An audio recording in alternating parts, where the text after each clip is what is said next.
So here we are, Unit 3, Lecture 4. We're going to talk about the other senses. We talked about vision, which of course is the most dominant of our senses. We've talked about hearing, which is also very important for locating things, etc., and telling what things are. And now we're going to talk about the other senses that get involved, including the sense of touch, taste, smell, as you see as olfaction, and then the sixth sense, which is our kinesthetic sense. And we'll also talk a little bit about sensory interaction, because very rarely are we dependent on simply one sense. Quite often our senses interact with one another in order to give us what we need to know about our surroundings at that particular time. So with that, again, a quick thing on eyesight and hearing. These are, of course, our most important senses when it comes to us as humans. We depend on it most for communication. What I see impacts how I hear things and everything else. Other animals may have a somewhat different focus than us. Dogs, sharks, smell, much more important. Much more of their sensory cortex is dedicated to smell. For example, 40% of a rat's brain is due to smell, and it's only 3% of a human's brain. So when we're putting these rats in these mazes, finding the cheese and everything else, got to kind of keep that into consideration. You see a couple of graphics right down here, which talk about how our senses can sometimes be manipulated into getting us to buy things. You know, red, very exciting, it's on sale. Yellow, a little bit more happiness. The music playing in a particular store at a particular time can also impact how we shop. You know, you don't want music too fast where you're rushing through the grocery store, but you also don't want too slow where you're lollygagging around. So there's all of these strategies that are behind in psychology as far as using people's senses to guide them, manipulate them, if you would, and all of these other things. So let's talk about our sense of touch. Four basic senses of touch that we're going to talk about here. Pressure, which is me feeling something against me. Warmth, cold, and pain. Now, you may be looking at this list and going, yeah, but you know what? I can feel when things are hot. Where's heat? Shouldn't heat be in there? Heat is a combination of warmth and cold. All the things that we sense are some combination of these four, but specifically when you're looking at hot, if you take a look at the two tubes down there, if I feel a warm water tube and a cold water tube simultaneously, that's going to feel hot because the extreme of the cold will open up sort of my extreme sensors and that warmth becomes cold. So again, any sort of sensation that we're getting is this, and especially when it's a sensation that we're getting that we can't control, we're a little bit more sensitive to it. I can control my shirt sleeve on my arm, so I can adapt to that, no big deal, not paying attention. But when somebody else is touching me, that's where all of my attention suddenly goes to. You know, if you're on a first date or whatever, someone next to you, you like them, and you can feel their sleeve or arm touching next to your arm, or your hand sort of touching it, you're all in on that. A tickle is created by stimulating these adjacent pressure spots, but you can't tickle yourself because you can control that. You can only be tickled by someone else. We can't scare ourselves. It's hard to make ourselves laugh because, again, these are reactions to an outside stimulus. Now, we'll talk about down the road people with schizophrenia who lack self-awareness. They can actually tickle themselves because they're not aware sometimes of their own actions. A lot of times what we'll do is we'll use these skin sensations to counteract another.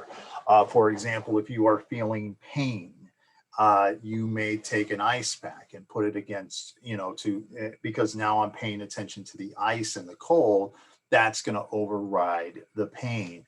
A lot of times, you bump your toe into something, that's of course not your toe, but when you hit your hand or whatever, and immediately you grab it and you start rubbing it. The reason we start rubbing it is the feeling of that pressure is going to override the sensation of pain.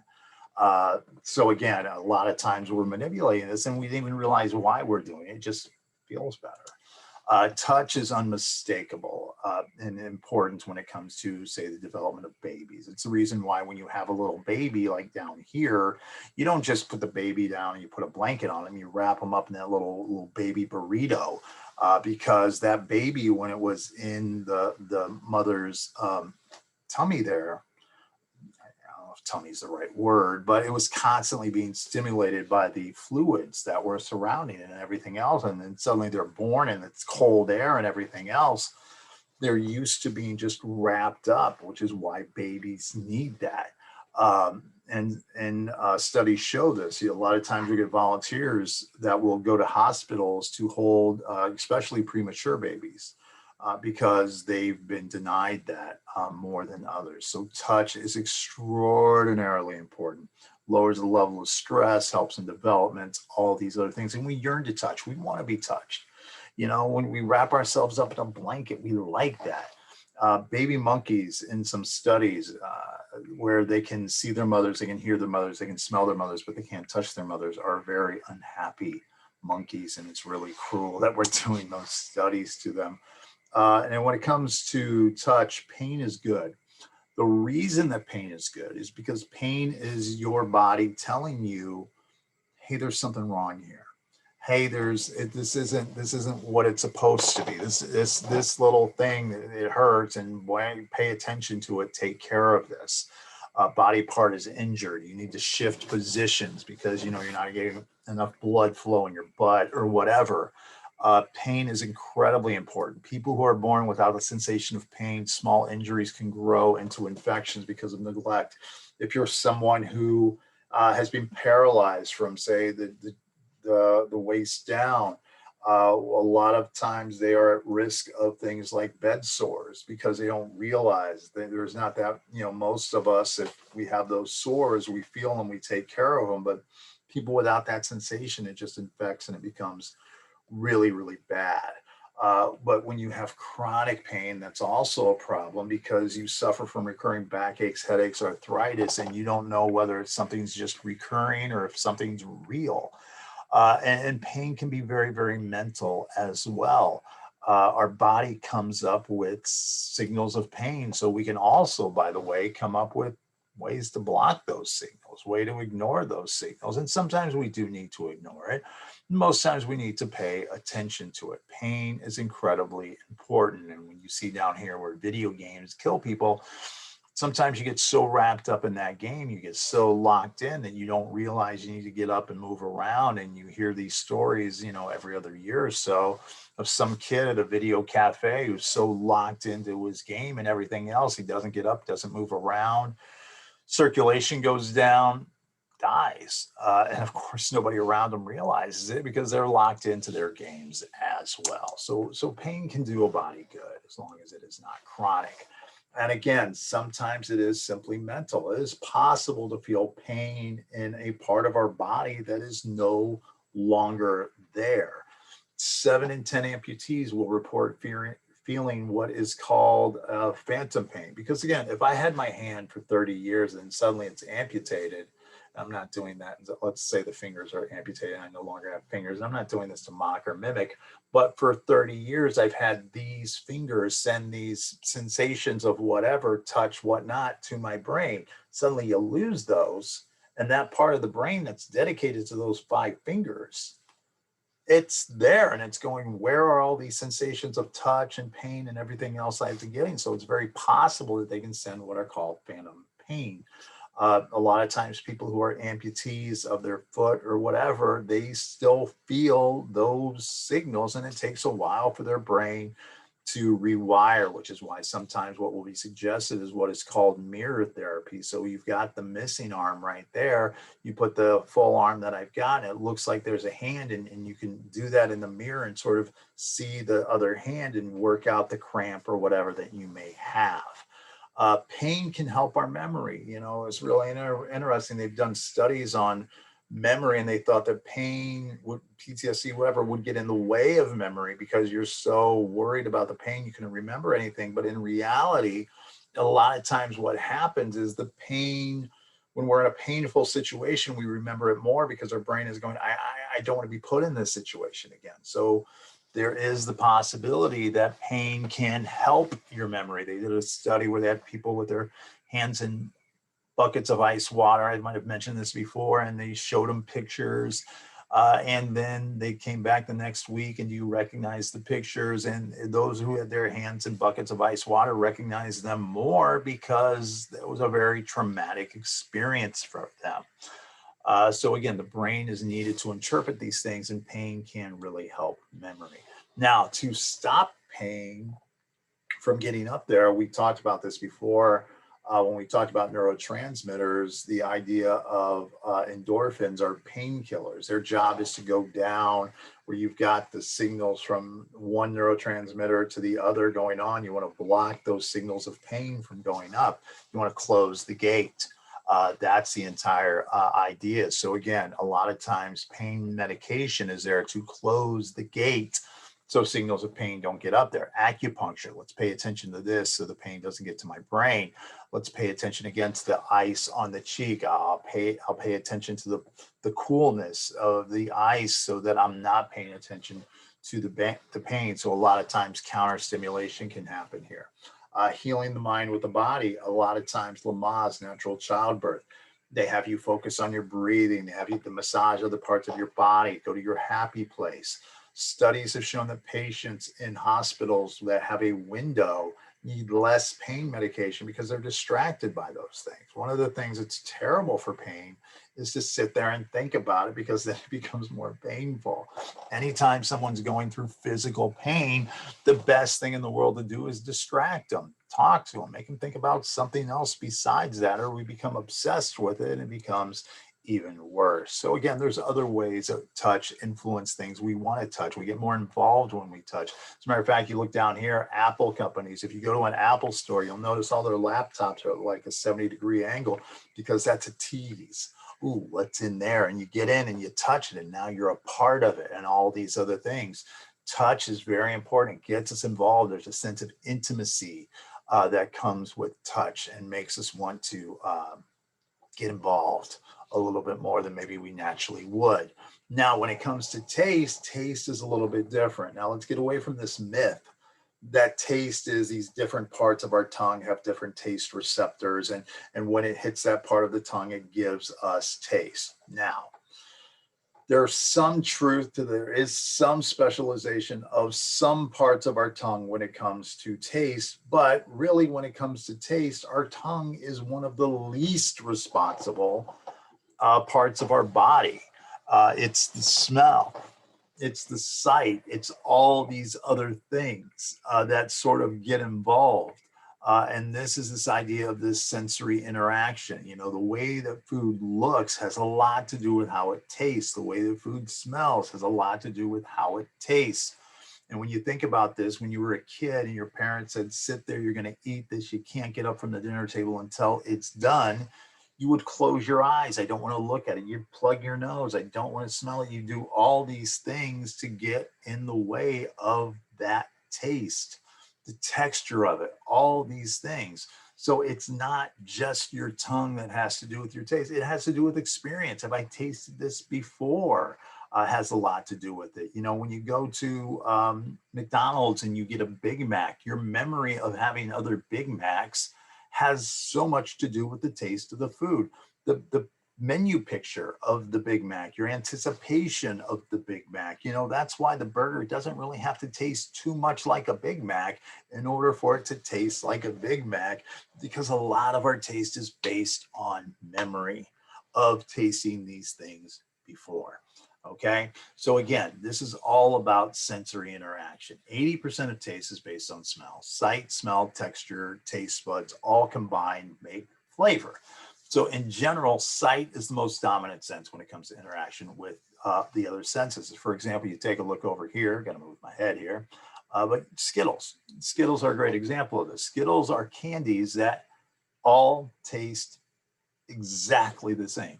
If you look at individually, plug your nose, they will all give you this general fruit flavor. You know, if you plug your nose, close your eyes, it's very hard for you to be able to guess which color you are eating. It's the little smells. They give each one a different little scent, and they give each one a different color. And you're like, oh, this is purple, smells like grape, so it should taste like grape. Oh, this is red, it's cherry, smells like cherry, should taste like cherry. But in reality, every Skittle is the same candy. It's the smell, it's the color that gives us this sense of different taste. Pureed food very much diminishes the touch, can only be identified 5% of the time. The weight of the plate impacts the perception of the food. If it's a heavier plate, we assume the quality is better. Higher notes on the piano that are playing while you're eating food makes food taste a little bit sweeter. Sweet flavors make us play things safe because we're enjoying it. If your team loses a game, suddenly food tastes a little bit more sour. And when food tastes a little bit more sour, bitter tastes make us more aggressive. You eat something, you get that aggressive look on that look makes us more aggressive. These are all of our senses interacting with one another, and taste is a prime example of this. And some people, 2 to 4% of the population, have such sensory interaction that it's hard for the rest of us to comprehend. And these are people that have something called synesthesia. Okay. And it's an unclear definition because there's 60 different forms of it, but it's when people sort of they taste words, they hear in color, and what happens is the border between the senses is very, very blurred for these people. Different theories of it. One is the rogue development of new neural connections may override normal boundaries. It typically separate the senses, which, by the way, babies are born with synesthesia, but then as we pass these neural connections more and more often, they become more and more independent of one another. So the idea is maybe some of them didn't become independent because, again, all babies are born with it, experience mixed senses until the brain matures and it gets these defined channels. And also it could be that neurotransmitters associated with one function turn up in different parts of the brain, and then that could have an impact on how all of this works. And you see some famous artists with possible synesthesia, including Vincent van Gogh, Duke Ellington, Tori Amos, Billy Joel, John Mayer, Pharrell Williams. You see interviews with them, and when they play, they can actually they see the notes in color or can taste what they're playing or all these different sort of things. And it's a really, really interesting phenomenon that people have. And it's just sort of the way their brain works. Our brains work in many, many different ways. Another sense that we need to talk about is the sense of smell, which is known as olfaction because it goes through the nose, the olfactory bulb. And the interesting thing about smell is that there's 5 million different receptors at the top of the nasal cavity, and they all sort of take it in the same. Smells can come in many different shapes and sizes. And the way I like to think about smells are their letters, and depending on what other smells they're combined with, it's going to give a different sort of a sense. Like the letter A, if you follow the letter A with a consonant, it's got a short sound. You follow it with a vowel, it's got an A sound. And the same thing is with a lot of smells.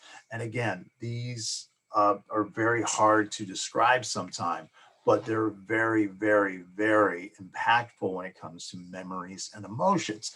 Because our sense of smell, if you take a look at our nose right here, it is the only sense that doesn't go through the thalamus. And also the sense of smell goes directly to the limbic system. And remember, the limbic system has the hippocampus, which is memory, and it has the amygdala, which is emotions. And this is why a lot of times smells can take us back to a memory. It can make us emotional, an ex-girlfriend's perfume, the smell of your grandparents' house, whatever. Memories linked to smell are often stronger and much more vivid than other memories. And they also tend to be linked to early memories of before we were 10 years old, so that when that smell shows up again, it sort of takes us back to that. And we have an amazing ability to recognize really long forgotten odors, but when they come back, a smell of a dinner that your grandparents made at Thanksgiving, or a pie, or your grandmother's Avon perfume, or whatever. A lot of these things get locked into us very, very early on, and they can happen later as well. Now, when it comes to the idea of pheromones. Pheromones are smells that we're not consciously aware of. Now, again, these are not subliminal messages. These are smells that are used to communicate, which animals do all the time. You know, when the dog goes outside and pees in the yard because it smells someone else there and wants to reclaim territory. Bees that pollinate going, I was here. You know, ants who can't really see that well leave a trail for other ants. So animals communicate through pheromones quite often, but then the question becomes, well, if animals can do it because a lot more of their cortex is dedicated to smell, does it have an impact with humans? And I don't know, jury's still kind of out with that. Humans do release pheromone. They release it through sweat, which is picked up subliminally by others. I mean, of course, we can smell sweat, but how does that sweat make us act? Olfactory nerve sends it to the hypothalamus. Sometimes it can trigger an emotional response or a memory or a want or a need or an attraction or whatever. Babies are more attracted to their mothers. Newborns pick up the scent of their mother's breast from across the room, you know, because that's where the milk's from. That's where they've been all their lives, and they can still pick that stuff up. Women, this amazes me, but studies show that women who live in close quarters gain similar menstrual cycles. And then what happens is whichever woman is the dominant woman, you have a bunch of girls move into a dorm room their freshman year of college, and within 2 or 3 months, they're all clicking on the same. You can't consciously do that. You know, you can't just go, oh, well, I'll start Thursday. You can't do that. And then what's interesting is it's whoever the alpha female is, everybody else locks into her. And so it's really kind of an interesting thing there. Girls whose fathers are around or who have a lot of brothers tend to reach maturity later because they're kind of trained to reject the pheromones of men. To stop incestual relationships, unless, of course, you're living in an urban area, then it's not as effective there. Exposure to male sweat may have an impact on a woman's reproductive cycle as well. In 1994, they did a t-shirt sniffing study, and the study showed women preferred the scent of a man with a different immune system from their own. So somebody who was not in any way related. So this again, maybe stopping incestual relationships. Also, there's a difference between fear sweat and controlled sweat. You know, fear sweat when you're scared is not attractive. You know, that gives us a little bit of we don't like that. But controlled sweat could make people feel a little bit more relaxed. You know, and they did this. They had people jump out of an airplane in a tandem thing, and then they go, okay, well, they're all sweaty after that. People who smelled that sweat kind of, and because that was fear sweat and I got the amygdala, and you don't like that. But controlled sweat, somebody working out, that's what the people respond a little bit better to, are a little bit more attracted to. And all of this is on a subconscious level. So again, the definitive answer, don't have one. But they're interesting studies. They're very interesting studies that are starting out here. And a lot of smell in advertising, the way that certain stores smell and all these other things. There's a lot that has to do with how that impacts people's buying that you can take a look at right there. Right here was a really interesting one.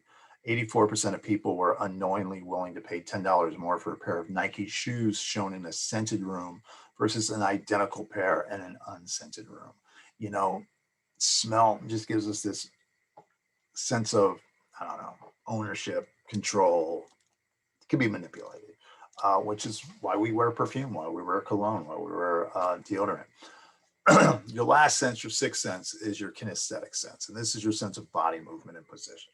Okay, and this isn't pressure because, again, when I took a ball and threw it, I close my eyes, I know right now my hand's over here. I do this, it's over here. I do this, it's over there.